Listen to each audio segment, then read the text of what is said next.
आपको पता है दुनिया की सबसे बड़ी शिक्षा व्यवस्था भारत में है। यहाँ 25 करोड़ से भी ज़्यादा बच्चे हर सुबह बैग लेकर स्कूल जाते हैं। कुछ ऊंचे प्राइवेट स्कूल हैं तो कुछ मिट्टी के गवर्नमेंट स्कूल। लेकिन सवाल ये है, क्या इतना विशाल एजुकेशन सिस्टम इन बच्चों को सच में एक बेहतर भविष्य दे पा रहा है? क्योंकि हर तरफ हम डिजिटल इंडिया, स्किल इंडिया की बात करते हैं और दूसरी तरफ लाखों बच्चे आज भी ऐसे स्कूल में बैठते हैं जहाँ ना टॉयलेट ठीक से है, न किताबें मिलती है, न शिक्षक है। एक तरफ हम बात करते हैं हमारा देश दुनिया की 3rd लार्जेस्ट इकोनॉमी बनने जा रही है और दूसरी तरफ हमारे ही बच्चे बेसिक रीडिंग और मैथ के पीछे रह जाते हैं। तो फिर सच्चाई क्यों भारत में लाखों छात्र पढ़ लिख तो पाते हैं पर शिक्षक नौकरी के लिए तैयार नहीं होते हैं? आज हम इंडियन एजुकेशन सिस्टम के उन कड़वे सच्चों को खोलेंगे जिनके बारे में शायद बात कोई करता है। वो सच जो आपको सोचने पर मजबूर कर देंगे कि आखिर हमारी शिक्षा जो भविष्य का निर्माण करती है कहीं उसी भविष्य को कमजोर तो नहीं कर रही है। तो तैयार हो जाइए, क्योंकि आगे आने वाले सवाल आपके अंदर तक को हिला देगा।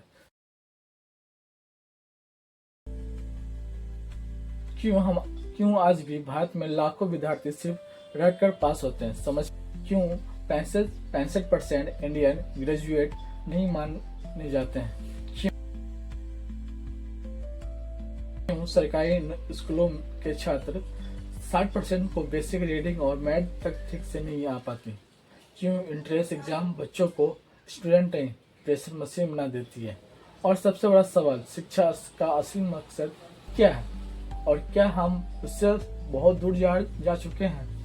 चलिए ये सभी बातों को इस अथी में बतलाते हैं। किताबें याद हैं पर जीवन नहीं समझ आता है। भारत में शिक्षा का सबसे बड़ा दर्द है रटना। यहाँ बच्चा पैदा होते ही A for Apple, B for boy सिर्फ बोलना नहीं, याद करना सीखते हैं। कक्षा में टीचर कॉन्सेप्ट समझाने के बजाय एग्जाम के इम्पोर्टेंट क्वेश्चन बताती है। पेरेंट्स मार्क्स को नॉलेज मान लेती है और स्कूल ऐसे बनाया जाता है जहाँ दिमाग का इस्तेमाल कम और रटने की क्षमता ज़्यादा रखी जाती है।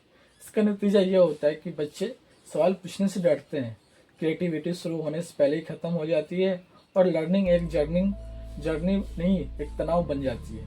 इंडियन एजुकेशन बच्चों की इंटेलिजेंट नहीं, उसके दिमाग के स्टोरेज कैपेसिटी टेस्ट करते हैं और यही कारण है कि कई बार टॉपर भी रियल लाइफ प्रॉब्लम में फेल हो जाते हैं। देश बदल रहा है लेकिन सिलेबस वही पुराना। दुनिया AI, robotic, space tech, biotech की तरफ बढ़ रही है, लेकिन हमारे कई स्कूलों में आज भी वही पुराने चैप्टर पढ़ाए जाते हैं जो आज से 30 साल पहले पढ़ाए जाते थे। आज के बच्चे को चाहिए कोडिंग, डिजिटल लिटरेसी और क्रिटिकल थिंकिंग, कम्युनिकेशन और रियल वर्ल्ड प्रॉब्लम सॉल्विंग। लेकिन सिलेबस आज भी एग्जाम ओरिएंट है, फ्यूचर ओरिएंट नहीं है। रिजल्ट क्या होता है? रिजल्ट एक बच्चा 12 पास करके ही बाहर निकलता है, लेकिन उसे नहीं पता कि टैक्स क्या है, बैंक कैसे काम करता है। ये टेक्नोलॉजी बदल रही है, दुनिया में कौन सी स्किल जरूरी है ये आज तक पता नहीं है। भारत में थ्योरी इतनी ज़्यादा है कि प्रैक्टिकल लर्निंग दब गई है और चिल्ड्रन एक्सपेरिमेंट करने चाहते हैं पर लैब नहीं है, प्रोजेक्ट करना चाहते हैं पर गाइडेंस नहीं है, इंटर्नशिप चाहिए पर अपॉर्चुनिटी नहीं है। इसका प्रभाव होता है, इसका कॉन्सेप्ट तो पढ़ लेते हैं और उससे अप्लाई नहीं कर पाते। इंजीनियर स्टूडेंट मशीन सिर्फ किताबों में देखते हैं, medical student real world exposure से वंचित रहते हैं। कॉमर्स स्टूडेंट कैलकुलेटर चलाते हैं पर बिजनेस से नहीं समझते हैं। इंडिया में लाखों ग्रेजुएट डिग्री तो ले लेते हैं लेकिन जॉब क्रेडिट बहुत कम होते हैं, यानी डिग्री है स्किल नहीं है। भारत में 2 तरह के एजुकेशन सिस्टम है, एक अमीरों का स्कूल, एक गरीबों का स्कूल। भारत का एजुकेशन 2 भागों में बांटा हुआ है, एक प्राइवेट स्कूल और एक गवर्नमेंट स्कूल। प्राइवेट स्कूल का जो फैसिलिटी है वो है smart class, AC rooms, computer labs, English speaking environment और कई चीज़। अभी गवर्नमेंट स्कूल की बात की जाती है, टोटी खिड़कियाँ है, एक टीचर पे 60 से 80 बच्चे हैं, ना टॉयलेट ठीक से, ना पानी सही से है। इंटरनेट का एक सपना बन चुका है, डिजिटल इंडिया दूर तक इसका कोई नामो नहीं है। ग्रामीण इंडिया की बात किया जाए तो वहाँ हालात और भी खराब है। एक बच्चे के फ्यूचर का फैसला उसके बर्थ पैलेट से हो जाता है। यानी अगर बच्चा शहर में पैदा हुआ है तो चांस ब्राइट, अगर गांव में जन्म होता है तो संघर्ष ज़्यादा है। ये इनक्वलिटी सिर्फ एजुकेशन की नहीं, ये भविष्य की भी इनक्वलिटी है। तो किताबें नहीं, दबाव मारता है। भारत में एग्जाम सिर्फ टेस्ट नहीं, एक वॉर बन चुका है। जे नेट यूपीएससी जैसे एग्जाम बच्चों पर इतना प्रेशर डालती है कि पढ़ाई कंपटीशन नहीं, लाइफ और डेथ का सिचुएशन बन जाती है। 15 से 18 साल के बच्चे स्लीपलेस नाइट जीते हैं। कोचिंग इंस्टीट्यूट फैक्ट्री बन चुकी है।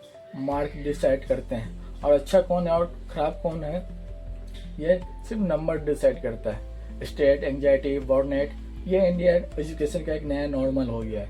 एजुकेशन सिस्टम स्किल नहीं, स्टेट सहने की क्षमता का नाप रहा है और यह दबाव बच्चों को पढ़ाई से दूर और भय के करीब ले जाता है। दिमाग को आज़ादी मिली पर सोच वही गुलामी वाला है। भारतीय शिक्षा की जड़ एक ऐसी व्यवस्था में दबी है जो ब्रिटिश शासन ने करीब 200 साल पहले बनाई थी। उस समय शिक्षा का उद्देश्य था सोचने वाले लोग वही नहीं, आदेश मानने वाले क्लर्क तैयार करना है। ब्रिटिश चाहते थे कि भारत में ऐसी वर्क फोर्स तैयार हो जो पूछे ना, सवाल न उठाए, क्रिएटिविटी ना करे, सिर्फ रोल फॉलोइंग करे।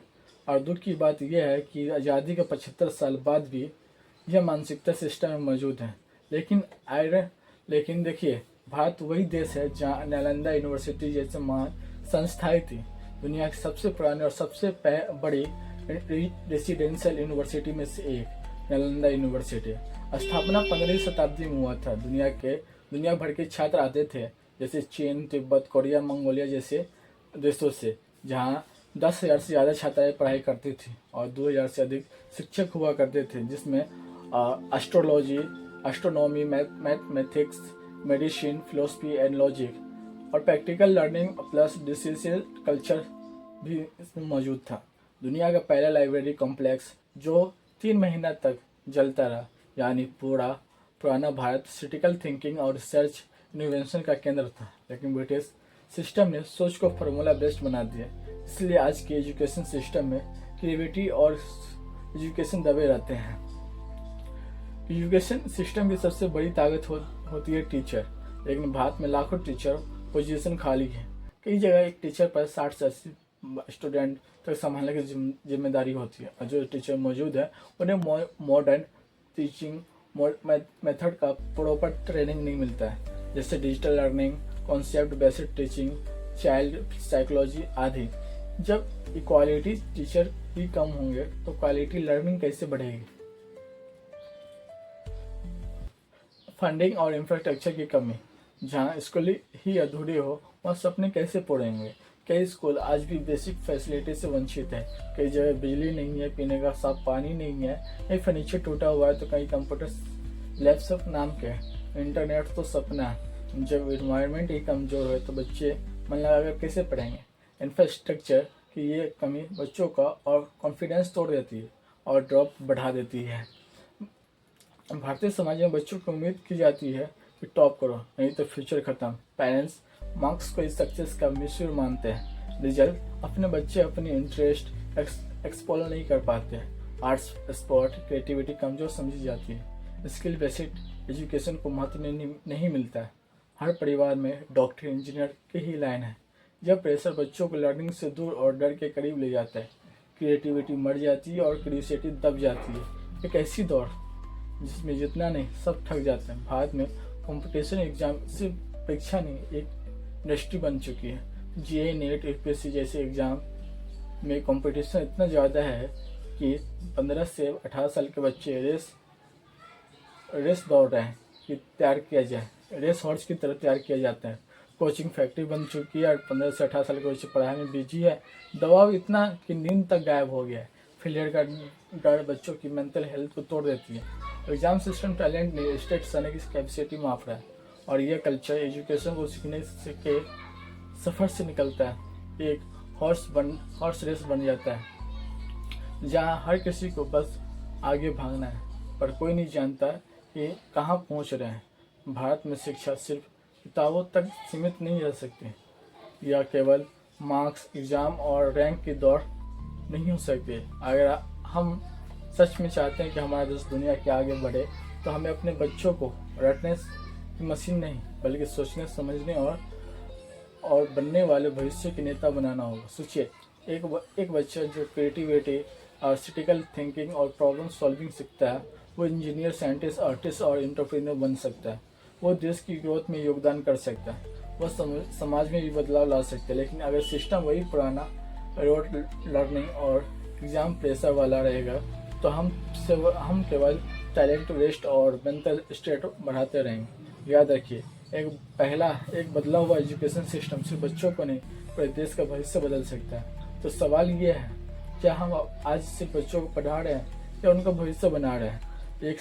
एक सुधारित एजुकेशन सिस्टम जहाँ टीचर इंस्पायर करे, क्लासरूम इंजीनियर हो, जहाँ स्किल नॉलेज दोनों पर फोकस हो, वही भारत के आने वाले 50 सालों की सफलता की चाबी है। एजुकेशन सिर्फ लर्निंग नहीं, एक इन्वायरमेंट देखती है, इन्वायरमेंट का साधन है। और जब हम इसे सही दिशा देंगे, तो भारत का हर बच्चा, हर सपना और हर टैलेंट अपने पोटेंशियल तक पहुंच